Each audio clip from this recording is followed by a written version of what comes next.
The JFK Presidential Library and Foundation is set to unveil a special video message this evening to commemorate the 100th anniversary, featuring your children, JFK's only grandchildren.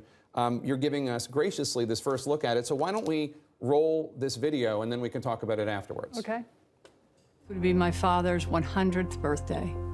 I've thought about him and missed him every day of my life. But growing up without him was made easier thanks to all the people who kept him in their hearts, who told me that he inspired them to work and fight and believe in a better world, to give something back to this country that has given so much to so many. I remember hiding underneath my father's Oval Office desk when I was little and sitting on his lap on the honey fits. He would point out the white shark and the purple shark who always followed the boat, although I could never quite see them. He said they especially liked to eat socks and would have his friends throw their socks overboard, which I loved. President Kennedy inspired a generation that transformed America. They marched for justice. They served in the Peace Corps, in the inner cities, in outer space. His brothers carried on that work, fighting against poverty, violence, and war, championing human rights, health care, and immigration.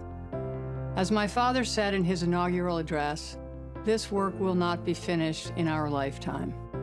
It's up to us to continue to pass these values on to our children and grandchildren. One of the defining relationships in my life is with someone I have never met, my grandfather, President John F. Kennedy. It's a little odd to be connected to someone you don't know, especially when everyone else has access to much of the same information about him that you do. Throughout my life, I have been able to connect with my grandfather through the study of history, which I know he loved, both studying his life and studying the eras and patterns that fascinated him. To me, that is where he lives, as a historical figure rooted in the past, but also as a person connected to so much of what came after him, through his writings and from the stories my relatives have told me.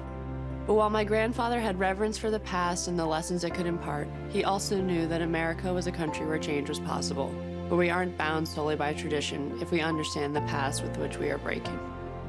I'm inspired by my grandfather's sense of equality, his courage in naming the injustices in American society, and his call for action. His words and his ideals mean so much to me and to the world we live in today.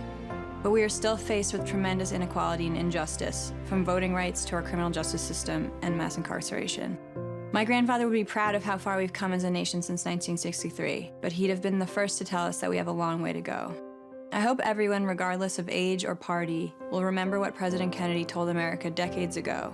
This nation was founded by men of many nations and backgrounds. It was founded on the principle that all men are created equal, and that the rights of every man are diminished when the rights of one man are threatened. President Kennedy was elected on a platform of challenges and not promises, not for what he would offer the American people as president, but what he would ask of them. My favorite speech is the one that President Kennedy gave at Rice University, where he makes the case for sending a man to the moon. He said that that challenge was worthwhile not because it would be easy, but because it would be so hard. My generation will inherit a complicated world with countless unsolved problems.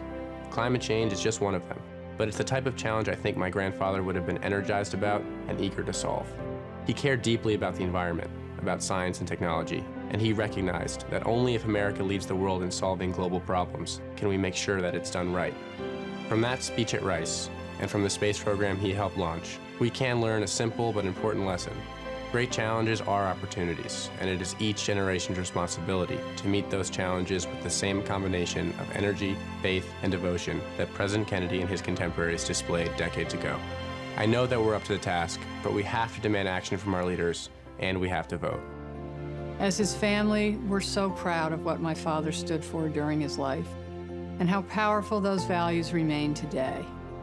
I hope that these reflections on President Kennedy's life and his influence on those of us who share his legacy will encourage people across the United States to look at challenges in their own corner of the world and seek solutions that heal, lift up the forgotten, and make a difference in the lives of others. Thanks for watching.